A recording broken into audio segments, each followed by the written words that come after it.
I'm on sneak peek at version 2.7, new event phase 1, happy phase. Wait, so there's a phase 2?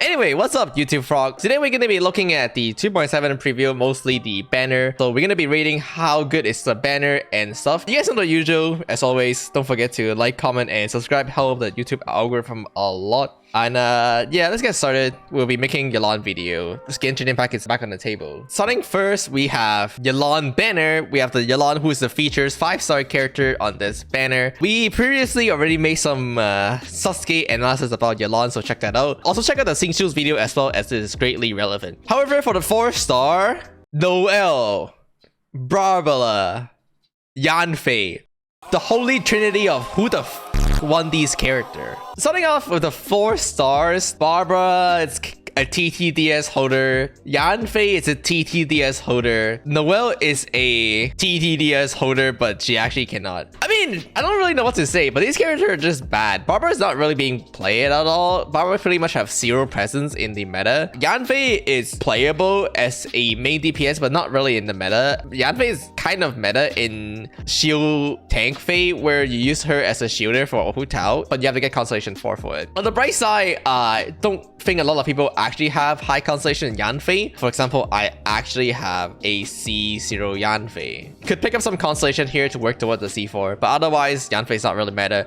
Noelle is not really meta either. You can use her and she's quite decent, especially if you have C6 Goro and Albedo. Otherwise, she's just not really meta. So all of these characters pretty much sucks. And then we have Xiao, who is also just sucks. Hold on, my food is here. Hello?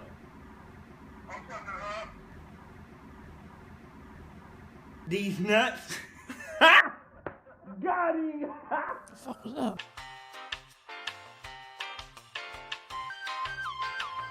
The thing about Xiao rerun is that Xiao is honestly like not too great as a character. We made a video talking about Xiao and his downfall, but nowadays, in terms of meta recommendation, don't roll for Xiao. And the 4-star on this banner just make it even worse. So the Xiao rerun banner is basically like probably one of the worst banner we have seen in existence. And well, Yolon still need to wait, but this banner is honestly not looking great so far. Moving on to the weapon banner, we have Aqua as well as PJWS. To be honest, I think the 5-star on this banner are okay. J-Wing Spear is not too bad as a 5-star weapon as a constellation price. It is still a crit rate weapon with a okay passive. The J-Wing is usable on a lot of the pole arm character. It's certainly not the greatest compared to something like Staff of HOMA, but it's not too bad as a constellation price compared to something like Vortex Vanquisher, for example. On the other hand, we have Aqua, which is the bow of HOMA. This weapon have 88% crit damage, but it also has a really amazing weapon passive. Did they display the weapon passive here? Hold on, let me see. This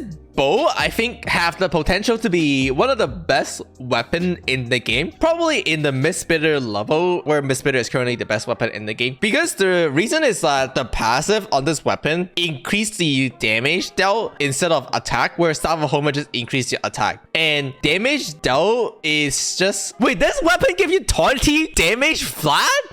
What the? Wait, I thought wrong. Originally, I thought this weapon is like Staff of HOMA, where it increased your stat based on the percentage of your HP. But apparently, it just increased your damage by 20% no matter what. With the only condition being that you have to have opponent nearby, which should always be the case. I don't really see why your opponent wouldn't be nearby, except using this bow on Ganyu and you're like sniping from like 5 miles away. But other than that, this weapon passive just increasing your damage by 20% is actually crazy. Because damage percent is the best stats in the game, and then crit is like the second best stat in the game, and this weapon just have a lot of both of them. This weapon is absolutely crazy. There might be a potential of this weapon being the #1 best weapon in the game, competing with Mistbitter. We will see about that. Although I think the biggest difference between the power of the weapon is the amount of available user for the weapon. So let's take a look at the sword character that can use Mistbitter, right? We have Ayato, Ayaka. Both of these are really strong characters. Kazuha, he doesn't really use Mistbitter, but if you for some reason play main DPS Kazuha, you could. And then you have Albedo and Bennett. Singshul's is also a really good user of Mistbitter, right? And then Kaya.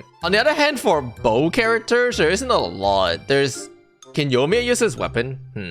No, I guess there's equal amount of users. There's Ganyu, Yoimiya, Chayo, and Fischl. Yeah, I guess user doesn't matter that much. Okay, not that bad. Wait, where do we go? Say, what do we do? Yeah, I think this weapon have potential to be one of the best weapon in the game. If not, it probably can compete with a Mistbitter on a reasonable level anyway. So it's really, really good. This banner is actually quite decent on the 5-star because you have like a really, really strong weapon. And then you have like a okay, decent constellation price. But then the 4-star on this banner might be a little sad. You have useless weapon number 1, Eye of Perception. Useless weapon number 2, Lithic Spear. I guess Lithic Spear is not that useless if you're playing like national team with Xiangling, but to be honest, nowadays Lithic Spear is not really being used, and often you have better option anyway, like the Cash or Dragon Bane. Phonius Great Sword is okay. It's still a Fav weapon series, and Fav is the best weapon series in the game, but not a lot of Great Sword user really care to use Fav. Maybe at best like Sayu or something like that. Still a good weapon to pick up though, just in case for the futures, as again Fav is probably one of the strongest weapon series in the game. And then we have Zak Sword. Not a lot to say about this weapon, Xingqiu's Constellation 7. Other than that, Zak Sword in general are just really, really nice to have, especially at high refinement, since it increases your chances to proc it, as well as decreasing the time between each proc. So just a pretty good weapon overall to pick up. And similar go for Zak Bow as well. Zak Bow, you can use it on like any of the energy hungry support character like Diano or Kujusaura. So to be honest, this weapon banner actually be above average. Decent 4 stars on these two, okay, and then 2 bad weapon, which is like pretty typical. And then yeah, really, really good 5-star weapon and a constellation 5-star weapon that's not too bad. So yeah, if I was like a whale, like a dolphin rather, if you're a whale, you just roll for R5. If you're a dolphin, it's worth considering, but as always, I don't really endorse spending money on weapon banners simply because I think it's just too expensive. But hey, it is your money and it's your call. But yeah, that's pretty much it, right? What else is coming in 2.7? Oh, there's also this bow. This bow is quite interesting because it has a ramping damage bonus passive. And I think this bow would be quite good for like character that care about ER, like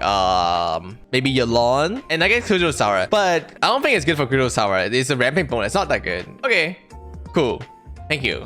Thanks for watching. Scuff video, my bad. My food came. I can't think of it anymore. With that being said though, as always, thanks for watching. Scuff video, scuff stream, scuff everything. Goodbye, bye.